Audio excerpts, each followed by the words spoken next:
আমার অনেক দিন ধরে ঘুগনি খেতে ইচ্ছে করছিল, তাই বাবাকে বলেছিলাম ঘুগনি আনার জন্য, আর বাবা আমাকে এনেও দিয়েছিল। কিন্তু আমি ঘুগনিটা আজ রান্না করি কাল রান্না করি এভাবে করতে করতে আর রান্নাই করিনি। তারপর দিদি ফোন করে বলল আমি যাচ্ছি। আমি ভাবলাম যে থাক, দিদি আসুক তখন রান্না করে খাবো সবাই মিলে। দিদি আসলে বাড়িতে আমার খুব ভালো লাগে আর খুব আনন্দও হয়। তো ঘুগনিটা সকালে ভিজিয়ে রেখেছিলাম আর রাত্রেবেলা রান্না করব। ডিনারে আজকে রুটি আর ঘুগনি হবে। তো প্রেসার কুকারে সেদ্ধ করার জন্য একটু হলুদ, নুন আর তার সাথে তেলও দিয়ে দিচ্ছি যাতে উতলে না যায়, আর লবণটা দিলাম যাতে ঘুগনির মধ্যে চলে যায়, হলুদটাও তাই। এইভাবে সেদ্ধ করলে খুবই ভালো হয়। তো ঘুগনি সেদ্ধ কমপ্লিট হয়ে গেছে, আর এইদিকে রসুন পেঁয়াজ সমস্তটা আমি গুছিয়ে নিচ্ছি মশলাগুলো মিক্সচারে মিক্সিং করার জন্য।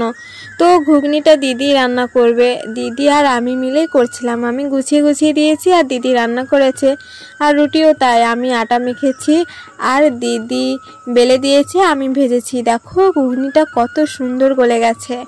তারপর ঘুগনি রান্না করার জন্য দিদি প্রথমে কিছুটা একটা জিরে আর একটা তেজপাতা দিয়ে দিয়েছে।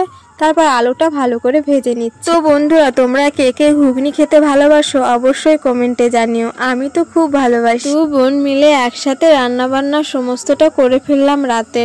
আর তাছাড়া তোমরা তো জানোই যে আমাদের মা নেই, তাই দিদি বাপের বাড়ি আসলেও রেস্ট পায় না, ওকেও কাজ করতে হয়।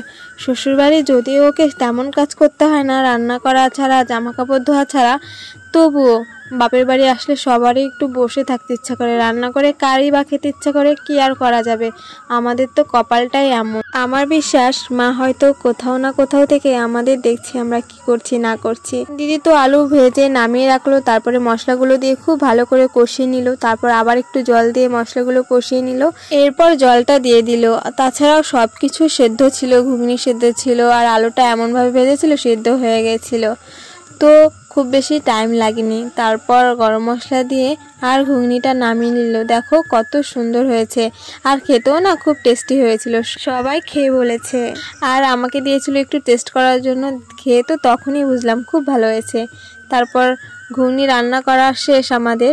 এখন দিদি রুটি বেলছে আর আমি রুটিগুলো ভাজছি। দেখো আমাদের রুটি ভাজা কমপ্লিট, এখন খেতে বসে গেছি। রুটি দিয়ে ঘুগনি খেতে বেশ লাগে, সবাইকে দিয়ে আমিও নিয়ে নিয়েছি। আর দিদি ঘুগনির উপর লেবুর রস দিয়ে দিল, আর এভাবে খেতে খুব ভালো লাগে ঘুগনি।